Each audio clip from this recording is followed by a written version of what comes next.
2026 union budget வர பிப்ரவரி 1ஆம் தேதி தாக்கல் செய்ய இருக்கிறாங்க நிதியமைச்சர் நிர்மலா சீதாராமன் அவர்கள். ஸோ இந்த வருஷத்தோட யூனியன் பட்ஜெட்ல தாக்கல் பண்றதுக்கு முன்னாடியே ஸ்பெஷலான விஷயம் என்ன அப்படின்னா, இதை ஞாயிற்றுக்கிழமை தாக்கல் செய்ய போறாங்க. ஏன்னா பிப்ரவரி 1ஆம் தேதி தான் பட்ஜெட் தாக்கல் செய்யணும் அப்படின்னு முடிவு செஞ்சதுக்கு அப்புறமா ஞாயிற்றுக்கிழமை இந்த டேட்ல வருது, இன்னைக்கு தாக்கல் செய்வாங்களா மாட்டாங்களா அப்படின்னு நம்ம யோசிச்சுட்டு இருந்த சூழ்நிலை கண்டிப்பா பிப்ரவரி 1ஆம் தேதி நாங்க தாக்கல் செய்ய போறோம் அப்படின்னு அறிவிச்சுட்டாங்க. சரி, பிப்ரவரி 1ஆம் தேதி ஞாயிற்றுக்கிழமை பட்ஜெட் தாக்கல் பண்றாங்க. இது ஒரு பக்கம் இருக்கட்டும். இந்த டேட்ல நமக்கு மார்க்கெட் இருக்குமா இல்லையா? ஏன்னா பொதுவாகவே சண்டே பங்குச்சந்தை விடுமுறை தான். அப்படி இருக்கும்போது மார்க்கெட் இருக்குமா இல்லையா அப்படிங்கிற குழப்பம் எல்லாருக்குமே இருந்தது. இந்த சூழ்நிலையில தான் பாம்பே ஸ்டாக் எக்ஸ்சேஞ்சும் சரி, நேஷனல் ஸ்டாக் எக்ஸ்சேஞ்சும் சரி, ரெண்டு பேருமே ஞாயிற்றுக்கிழமை மார்க்கெட் வழக்கம் போல இயங்கும் அப்படின்னு தெரிவிச்சிருக்காங்க. ஸோ பட்ஜெட் அன்னைக்கு மார்க்கெட் இருக்க போகுது. எல்லாருமே எதிர்பார்த்துட்டு இருந்த ஒரு விஷயம் இதுதான், மார்க்கெட் அன்னைக்கு ஓப்பன்ல இருக்குமா இல்லையா அப்படிங்கிறது. ஸோ அஃபிஷியலா மார்க்கெட் ஓப்பன்ல தான் இருக்கும் அப்படின்னு அறிவிச்சிட்டாங்க. இப்போ பட்ஜெட் டே இந்த ஞாயிற்றுக்கிழமை வர்றதுனால ஏன் மார்க்கெட்டை ஓப்பன் பண்றாங்க? மார்க்கெட் பட்ஜெட் டே அன்னைக்கு ஓப்பன்ல இருக்க வேண்டிய தேவை என்ன? இதை பத்தின பொருளாதார நிபுணர்களோட கருத்துக்கள்லாம் என்னவா இருக்கு அப்படிங்கிறது தான் இந்த வீடியோல டீட்டெயிலா பார்க்க போறோம். ஒவ்வொரு வருஷமுமே இந்தியால இந்த பட்ஜெட் தாக்கல் அப்படிங்கிறது ரொம்ப முக்கியமான ஒரு நிகழ்வா பார்க்கப்படுது. ஸோ இந்த பட்ஜெட் டே அன்னைக்கு தான் இந்தியால கடந்த நிதியாண்டுல என்ன மாதிரியான செலவுலாம் பண்ணியிருக்காங்க, எவ்வளவு கடன் வாங்கியிருக்காங்க, இந்தியாவோட பொருளாதார நிலைமை இப்போ என்னவா இருக்கு அப்படிங்கிறத மக்களுக்கு ஓப்பனா அறிவிப்பாங்க.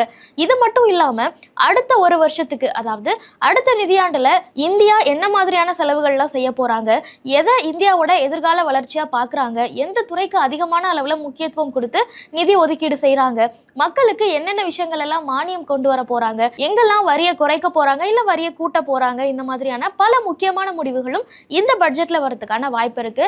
ஸோ பொதுவாகவே பங்குச்சந்தையில முதலீடு செய்யறவங்க மட்டும் அப்படின்னு இல்லாம எல்லாராலையுமே இந்த பட்ஜெட் ரொம்ப எதிர்பார்க்கிற ஒரு விஷயமா தான், ஒரு நிகழ்வா தான் இருந்துட்டு இருக்கும். இந்த சூழ்நிலையில இந்த பட்ஜெட் தாக்கல் பொதுவா இந்தியால எப்ப நடக்கும் அப்படின்னு கேட்டீங்கன்னா, யூஸ்வலா இதை பிப்ரவரி 28ஆம் தேதி செஞ்சுட்டு இருந்தாங்க.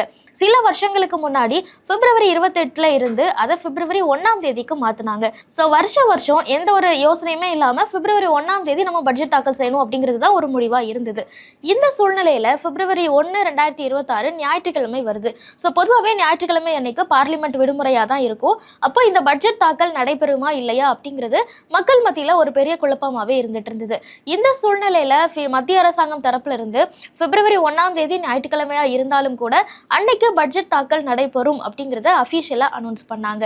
சரி, பட்ஜெட் தாக்கல் செய்யறேன் அப்படின்னு சொல்லிட்டாங்களே, பங்குச்சந்தை நடக்குமா இல்லையா அப்படிங்கிறது தொடர்ந்து முதலீட்டாளர்களோட மிகப்பெரிய கேள்வியா இருந்தது.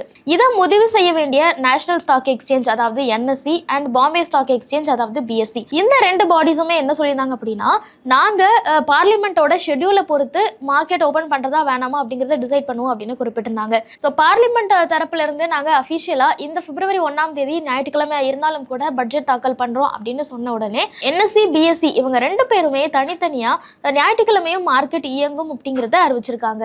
சரி, அப்போ பட்ஜெட் டே அன்னைக்கு மார்க்கெட் இருக்க போகுது அப்படிங்கறத நம்ம தெரிஞ்சுக்கிட்டோம். ஆனா ஏன் பங்குச்சந்தை முதலீட்டாளர்கள் எல்லாமே இதை இவ்வளவு ஆர்வமா வெயிட் பண்ணிட்டு இருந்தாங்க?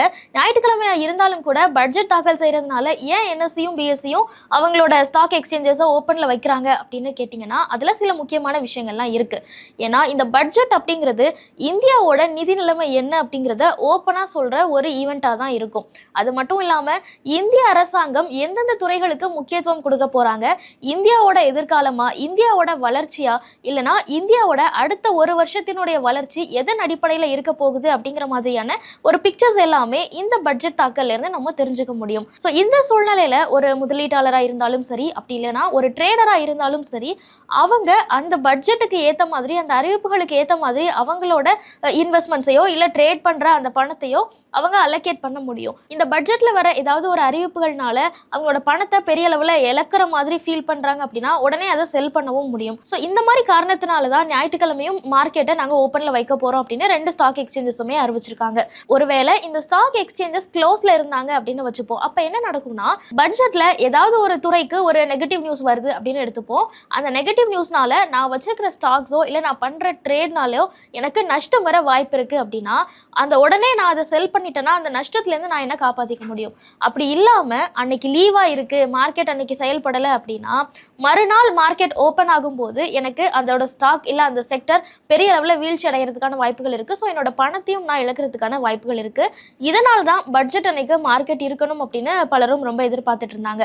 சரி, பொதுவாக இந்த பட்ஜெட் டே அன்னைக்கு மார்க்கெட் எப்படி இருக்கும் அப்படின்னு கேட்டிங்கன்னா, நிச்சயமா ரொம்ப ஏற்ற இறக்கங்கள் கண்டிப்பா இருக்கும். இந்த வாலட்டிலிட்டி அப்படிங்கிறது தவிர்க்கவே முடியாத ஒரு விஷயம் அப்படின்னு தான் எல்லா பொருளாதார நிபுணர்களும் சொல்றாங்க. குறிப்பா எந்த ஒரு செக்டரா இருக்கட்டும், இல்ல ஓவராலா மார்க்கெட்டோட நிஃப்டி 50யோட மூவ்மெண்ட்டா இருக்கட்டும், இது எல்லாமே ரொம்பவே வாலடைலா இருக்கும் அப்படிங்கிறத தான் எதிர்பார்க்குறாங்க. ஸோ ஷேர் மார்க்கெட் எக்ஸ்பர்ட்ஸோட சஜஷன்ஸ் எல்லாம் என்னவா இருக்கு அப்படின்னா, பெரும்பாலும் நீங்க பட்ஜெட் டே அன்னைக்கு மார்க்கெட்குள்ள பார்ட்டிசிபேட் பண்ணாம இருக்கிறது பெட்டரா இருக்கும்.